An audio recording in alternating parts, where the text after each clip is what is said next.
Hello everyone, it's me again, Jessie, and welcome back to my channel. So before we tackle about our topic today, so let me introduce myself to you.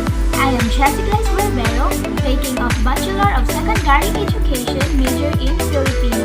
So for now, I can share to you about what is audio-visual material. Ta-da!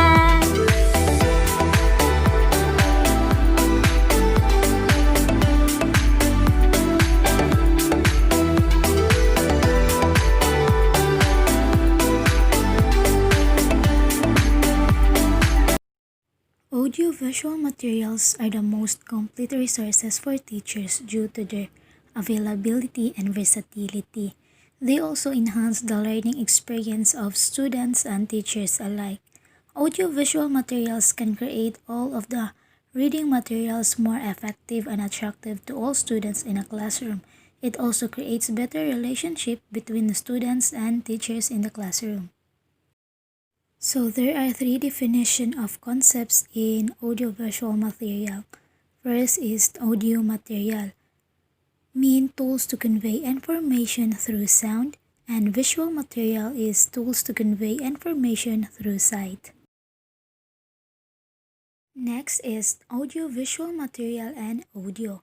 Audiovisual material is a combination of both sight and sound to convey information. It is the combination of auditory and visual material.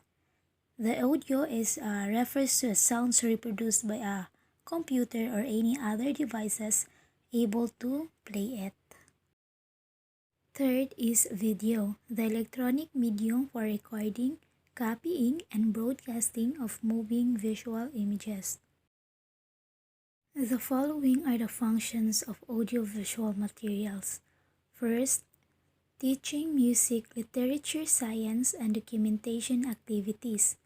Next, teaching a language and other content areas. Next, to foster oral communication. Next is to motivate interpretation and to make use of sketches and broadcast. Types of audiovisual materials. First is audio. Mean is used to describe any sound or noise that is within a range the human ear is capable of hearing, which is characterized the recordings and radio broadcast. Recordings, this may come in cassettes or CDs, and the radio broadcast is a transmission of radio programs, can be live or tape. Second is visual media. Characterize also the bulletin boards, which mean a form to display information on a board. Posters, a form of displaying information using text and pictures.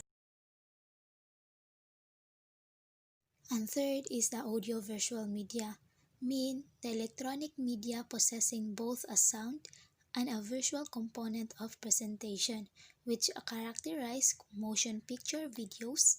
It is a videos of sound mixed with motion images, and films. It is a large sequences of animated scenes and sounds. Next are the guidelines for audiovisual materials in learning and teaching. First, images should be as small as possible. Always provide alternative content. Check copyright. Use MP4 format, a size of 640 by 400 and a speed of 500 kbps.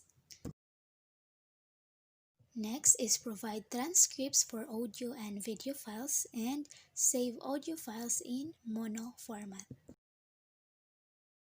Uses of audiovisual materials. First, stimulate interest and emphasize, promote efficiency, and clarity subject matter topics. The following are the advantages of using audiovisual materials in teaching. First, provides diverse teaching techniques for learning, simplify and clarity complex topics, allows students to learn at their pace, and next, can be reused and reduce the quantity of asked questions. Next is the disadvantages of using audiovisual materials in teaching. First is requires correct use. Not all concepts can be taught, should include only images and fit for boards, might not guarantee learning. Next is to prepare it good pronunciation is needed. It can be difficult to understand for children. A good internet speed is required. The proper equipment is needed. There are 8 ways to use audio to support learning. First is UNET podcast example and live online discussion. UNET podcast example is a weekly updates of teaching materials and current situation, while live online discussion, it is between 2 or more people. Next is interviews with subject matter experts and student-generated recordings.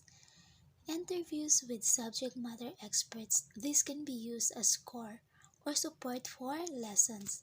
And student-generated recordings, it is used as part of a learner activity or to record evidence. Next is a recording of public lectures and to demonstrate experiment example. Recording of public lectures, those can be repurposed and used for different contexts and subjects, while to demonstrate experiments example, the sodium solution to the periodic table, which is to exemplify abstract concepts, what's inside a flame, or to illustrate 3D models. Next is to demonstrate time passage example, which is to demonstrate decision-making processes, example in conflicts in a workplace and sources in solutions. And lastly is to summarize, which is to illustrate performances and music and to show practical activities example. These are the 3 steps in producing audiovisuals. First is planning. Planning is the most critical aspect of producing, which also characterizes the requires, a purpose to why, brainstorming how, and preparation. Second is a production, which also means the shooting or recording stage is what most people consider the production phase of an audio or a video project. Third is a publishing, which means a publishing phase is the final part of producing audio or video for educational purposes and is often referred to as post-production that requires editing. Lastly are the programs to create, edit, and publish videos. First is to create, which characterize the 3 recorder. First is the Audacity, second GarageBand, and third is Windows Media. Audacity is to record and arrange videos, while GarageBand is to record and edit sounds, and the Windows Media is to record and edit video. Second is to edit, which you can use these 3 editors. Windows Movie Maker is a free use to edit, Virtual DJ, free use to edit sounds and video, and QuickTime Pro is a video editing software. And lastly is to publish. Use the web accessing to YouTube, Vimeo, and SlideShare.